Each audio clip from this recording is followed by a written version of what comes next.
are you? Hello. How are you? How are you?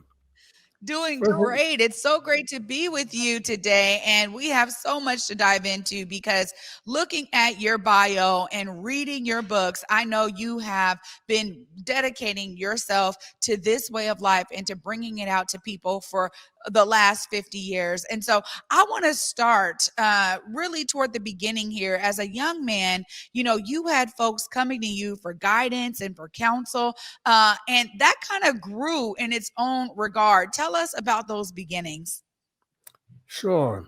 First of all, thank you for having me and helping to promote my teachings.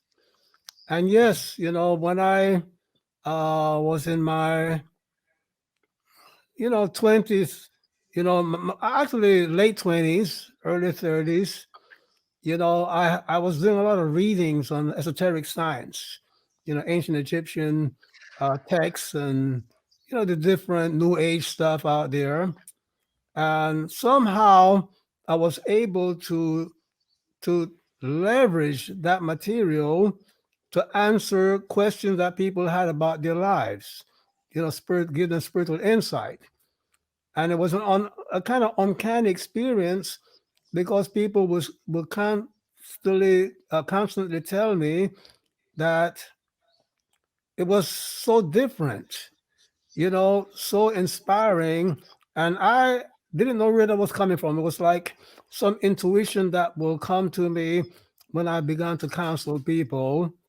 And at some point, I met Sun Ra, the musician, and he told me that he wrote music with the I Ching because I was a composing piano major myself in school, Miners College of Music. So I went and bought me a copy of the I Ching. I did a reading about my destiny, and it told me to give up. First of all, it said, "Oh, you're very talented, but give it up and dedicate yourself to uplifting others spiritually."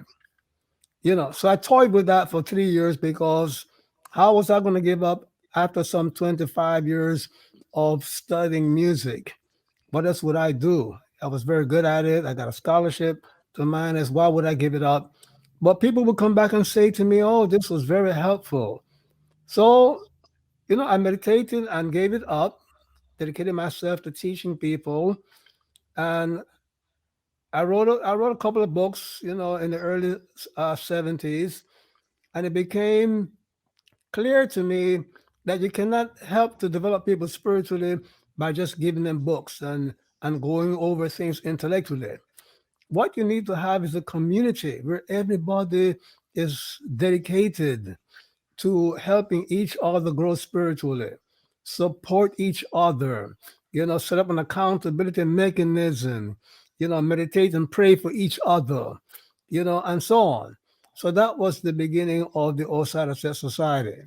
You see that? A community based spiritual sharing. You see that? And now we are in our 50 years and in over 30 cities around the world and members in over 40 cities around the world. So it's been a blessed journey.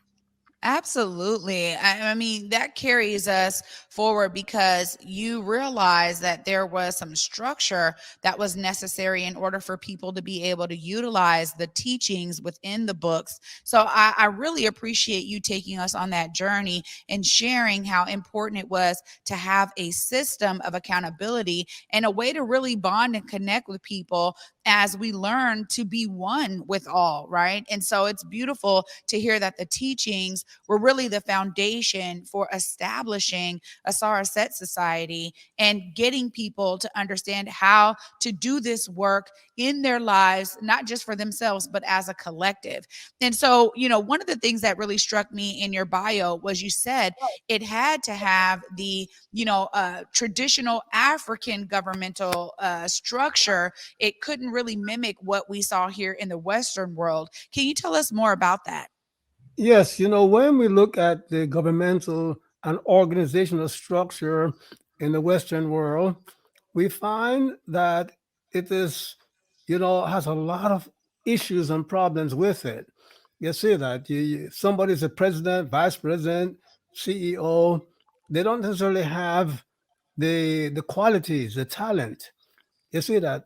And so I said, if we're going to be spiritual, we're going to have to organize ourselves around traditional African governmental systems. You see, the ancient Kamitic system. So I studied the Akan, governmental system, the Yoruba, the ancient Egyptian. So I decided to use that as the organizational structure for our community. So Mm. along the way, we caught the attention of the Asante Hene, the Ashanti King of Kings, Otunfu Pokuwara II. He came to New York in 1984, and we organized the first royal reception for an African king outside of Africa. He was so Wow. impressed by the authenticity of our connection to African tradition that he invited us in 1985 to Ghana, Kumasi, to celebrate the 50th, anniversary of the restoration of the Ashanti Confederacy. And on November the 5th, he installed me, gave me an honorary, Oman Hene, honorary paramount king, installment. You see that? And 3 days later, Kwame Sarpong, the king of Agogo Ashanti region, gave me an honorary installment as a co-ruler of Agogo, and I have been, recognized by many other Ghanaian and Yoruba and South African kings, as along with the women and men that we have also elevated to the level of queen mothers and kings in Osada said. So we all officially recognized, in Ghana, and abroad. Yes. Wow. I mean, that right there is a true connection back to the continent of Africa in a way that we don't see often here in the United States or even in the Western world. I would love to hear a bit about how that was reflected with the members once they understood this recognition that was going on in Kamasi with regard to the work they were now tapping into. How were people receiving this amazing honor there in Kamasi, and how were they receiving it here? Oh, it was mind blowing, to say the least. 55 of us went to Ghana in 1985, and we experienced something that was just totally unimaginable. You see that? To be in Kumasi at a Durba royal reception where all the different Ashanti kingdoms, some 30 of them, came together in the full, regalia, and ceremonial greatness, and then to be received at the palace of the different kings. These were, African American people, teachers, lawyers, regular folks, having, royal reception, because, the story that we were telling to our children is that we did not come from slaves. We came from kings and queen mothers, and here we are restoring our African kingship here in America with recognition in Africa. And this is very important for our young people to understand. You see that? Yeah, absolutely. And this is something that it seems like more and more people are getting familiar with the history that is based in what you have been really bringing out. More and more people are really getting connected and plugged in. When you understand all of the books that you've written and the ways that people have been able to have some exposure to these teachings, we know you've heard a lot of success stories coming out of that. And before we go to break, quickly, maybe you can tell us about how even the teachings in the books have really helped a lot of folks in their lives and how folks began to seek you out for counsel. I know you're very humble, but you were counseling many celebrities, a lot of folks that were coming to you because they realized that you were bringing about something that they were looking for in a sense that they were seeking. The books gave that establishment of you being able to be connected to this knowledge and bringing it out for people. But there was a lot of folks receiving it here in the United States and reaching out, right? Oh, that's correct. That's correct. And a lot of celebrities, I like to protect their privacy though. also heads of Masonic orders, and they would come to me, because the thing is that in the esoteric tradition of the Western world, people study Kabbalah, and they study Hinduism and the Taoist system, and they never penetrate into the secrets of these teachings.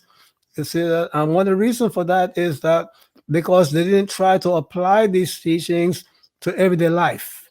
When you take these ancient teachings and you apply them to uniting people, to harmonizing people, to elevating people spiritually, then you open up your higher spiritual centers, and you get an intuitive guidance from the ancestors, and so on. And we just didn't read the ancient texts.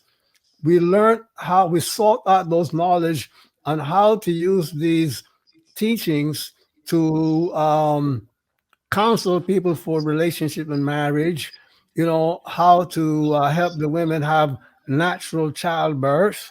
We have lot of a good number of midwives in our society. We do naming ceremonies. We do our own funeral ceremonies based on the ancient rites of ancient Egypt. Okay, we have right now we have about 9 queen mothers and 3 kings in Osada set. Many chieftesses and chiefs, we call them Shekemu. We have elders. Okay, we have priesthood members, that are involved in counseling and assisting people with their meditation and rituals and their problems in life. We have had our own schools. We still have one school, Kamit Preparatory Institute, that's now celebrating about its 45th years. You see that? And many of our students graduated from this school and have gone on. They're now mothers and fathers. They went to major universities. So, we're just not quote into so-called esoteric sciences. We were able to uh, turn them around, extract the creme de la creme to enhance people's life. But you cannot do that through teachings. You have to set up social institutions. Yeah. Yeah.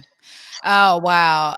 Thank you so much for laying this foundation. After this short break, everyone, we're going to dive a bit more into this course that you now all have the opportunity to purchase and to allow it to guide you to health, wealth, and success. Stay tuned right after this short break, y'all. You're watching The Day with Trae. One in every 500 African Americans in the U.S. suffers from sickle cell disease. 1 in 3 African American blood donors is a match for patients with sickle cell. 1 appointment to donate blood with the American Red Cross can help save a life. Will you be that one? Visit redcrossblood.org/ourblood today to schedule an appointment at a location near you. COVID-19 hurt my income, my health, and my family. We were about to lose our home when we heard we might be eligible for homeowner assistance funds from the government. We called 1-877-894-HOME, and a housing counselor stepped in. They talked to our lender and saved our home. Because falling on hard times does not have to mean losing our home. Federal funding details at washingtonhaf.org. What's up, everybody? You know, me and Besa, my girl, we had to pull up to Market Street Shoes once again, y'all. And you know, we do this every season. We have to get the new shoes, the new boots, and this time I even got a coat. Yeah, no, you did walk in without a coat. I really I'm glad did. you found one. But their boots were on point. Yes, the boots, the bags. I even grabbed a flannel. Yeah, you did. You know, and I was able to get some hats and everything. I was really impressed. And you know, I was impressed because, of course, I got those white boots that you guys see me wearing everywhere these days. Yeah, no, I look at your white boots and I'm like, darn it, they only had one pair. Me and Besa were the same size. Of course, every time we walk out with several bags in hand. Several bags and sometimes even a backpack, you guys. Make sure you check out Market Street Shoes. Yeah, please check them out. Where they go, Besa? Ooh, 2232 Northwest Market Street, Seattle, Washington.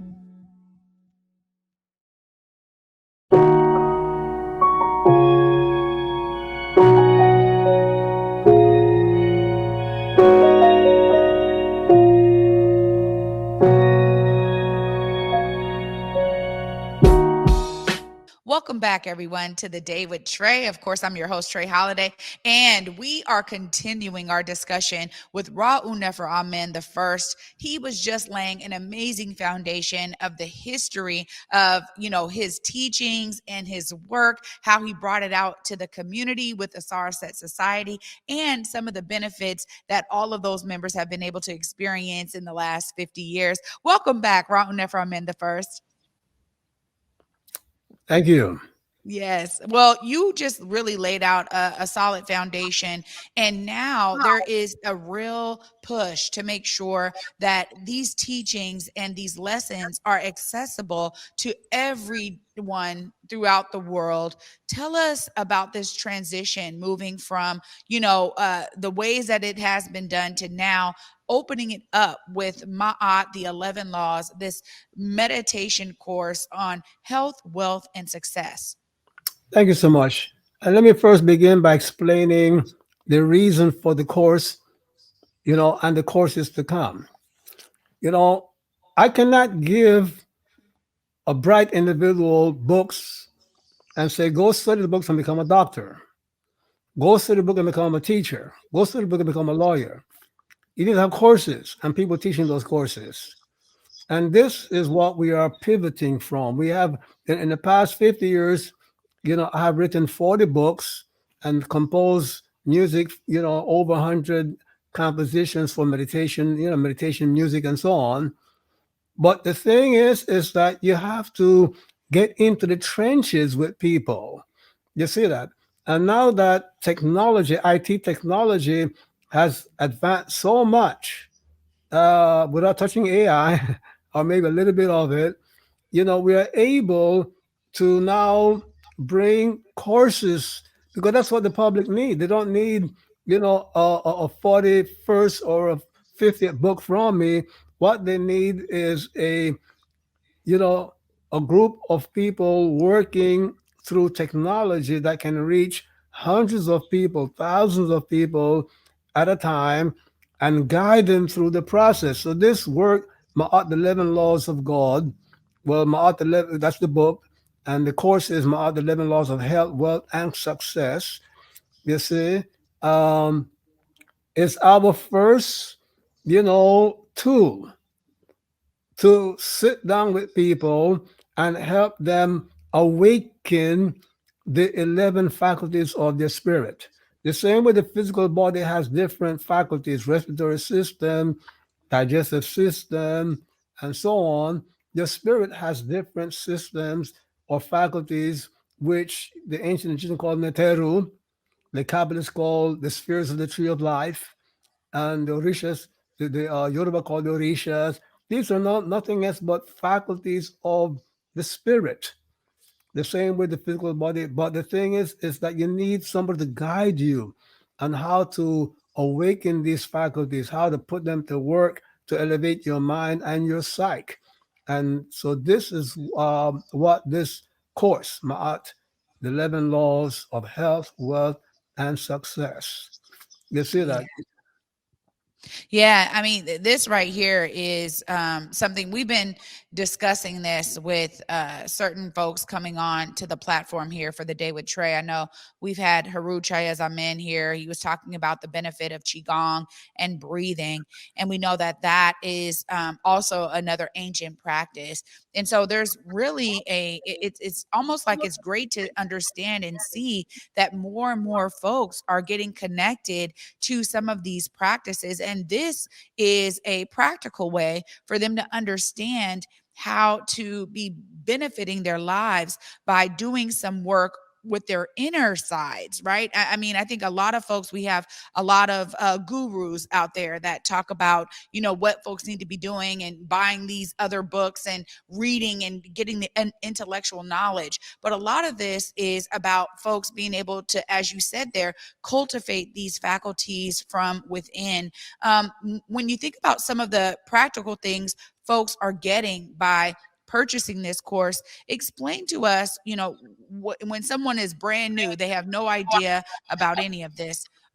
What are they going to get, and what kind of ways will this course benefit them? Very good, very good. Actually, the course was created with brand new people in mind, as well as intermediate and advanced people. You see that? And first of all, like I said just a while ago, there are, when you talk about spiritual cultivation, you have to know that you're cultivating 11 faculties, you see, way past the subconscious so called mind. You see that? The spirit is hidden. It doesn't announce itself or shows where it is the way we know that we have a digestive system, a reproductive system, and so on. So the course makes you aware of the 11 spiritual faculties, how to awaken them. You see that you can say, "Oh, I'm spiritual," but the thing is, spiritual work is awakening your spiritual faculties so that they can, elevate your mind and your psyche, which are the lower parts of your being. So the course gives you the words of power, the hekau, the mantras, to awaken, your 11 spiritual faculties. Okay, because the way you think negatively or positively and visualize negatively and positively, has an effect on your life.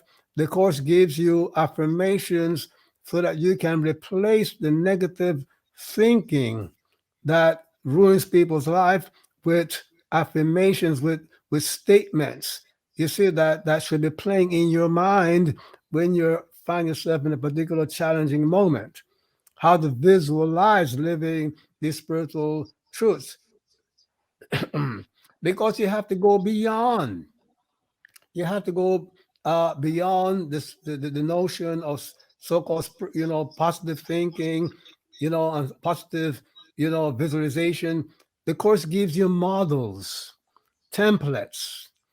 You see that, so that you can learn how to apply these teachings to fulfilling your specific goals of healing, you know, uh, fixing your finances, fixing your social life, your relationships, your jobs, your career.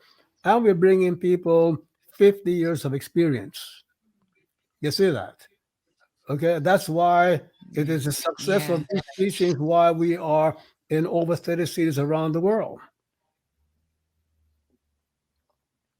Well, I mean, this is what is so exciting to me. And my audience has heard me talk about some of the lessons that I've been getting in the last few years of my life that have really been transformational for me.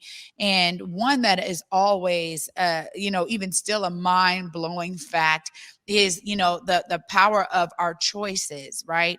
Being able to choose to be at peace in the midst of all challenges, which I say to my friends, family, and colleagues all the time that, a lot of this work allows people to reprogram their responses, emotional responses to, adversities and challenges in their lives, and really begin to understand them as opportunities for spiritual growth. And that's one that I carry with me now, just changing the language even to say this is an opportunity for me versus, oh my goodness, this is terribly challenging or something like that. And just those simple changes really impact the way that we see so much of what goes on in our lives. And I know that this course is also bringing that knowledge out to folks as well, correct? That's correct. And you mentioned about the peace thing, right? We all talk about peace, peace, peace, love and happiness. But the thing is that people do not master the peace by knowing about it, hearing about it, and its importance. There's a faculty in your spirit that governs your ability to be at peace. And it doesn't matter how well educated you are about, peace. You will not be peaceful in a challenging situation unless you activate that faculty and nourish it. So that's one of the things that the course does. You see that the same thing with love. Love is, it says, one of the most powerful emotions. The binding force of the universe. But you're not going to truly love, meaning, and experience the benefits of giving, seeking nothing in return, you see, which is challenging in itself, unless you awaken the faculty that governs it. You see that, meaning that I can tell somebody about their blood pressure and their breathing rate, but There are faculties that govern these functions. You see, just not having information, and this is where people, have problems. For example, one of the things the course does, it gives you mastery over meditation. How to meditate effectively, how to apply the breathing method to getting rid of the monkey mind, the mental chatter that obstructs meditation. You learn how to do it in one day. It's just a matter of getting the proper guidance on how to do this. After 50 years of teaching meditation, we found what works, and what works best. So these are the different tools. People need tools. But above all, along with the course, we have an ongoing series of webinars where students will have the opportunity to ask questions to clear up, confusion, things they don't understand. Because you see, when you talk about spiritual teachings, you know, there's so many moving parts, so many ins and outs, so many dimensions that you have to have a means of connecting with the student through webinars where they can come in and ask the questions, type the questions, and we answer it, in real time, or we send them an answer later on. As they said, leave no spiritual being behind, right? Absolutely, absolutely. And this brings us to, how folks can tap in to this amazing course, where they go to purchase it, how they, get connected to this opportunity to really advance their lives in ways that maybe they thought was impossible, breaking the monotony of thought. It takes time. And as you said, they need the proper tools. This is a course that gives them those tools. Please let us know how folks can find this course and how they can stay connected to the teachings. Well, the name of the course is Mark the 11 Laws of Health, Wealth, and Success. Okay. And they can easily remember it by going to maat11laws.com, There it which is our is. website, maat11laws.com. Yes, sir. Yeah. And now there's also Kamitic Legacy, right? Where they can follow Kamitic Legacy on all social media platforms. And so that's another way for folks to be able to tap in to this information by following at Kamitic Legacy on all of the social platforms. And there's going to be information that comes out on those platforms to keep folks engaged. Ra'u Nefer Amen the first. Any last words for folks as we celebrate this course coming out to the public? Well, let me first start off by giving thanks to all of my supporters and clients who have stayed with me for the past 50 years. You see, and who have done the work and have flooded our website with testimonials, about how these teachings have helped them and so forth. Okay, so the thing is, but I want people to understand we are entering into a new stage. We're going from reading about it to living it. And when you go from reading and talking about it to living it, you need, it's best if you are journeying with someone. And we are here to journey with you all the way. All the way. Oh, Ra'u Never, I'm in the first. Thank you so much for taking time out of your schedule to be with me on the Day with Trae today. It's such an honor to be able to utilize this platform to help uplift and share such a dynamic course that we know is going to be life changing for so many people.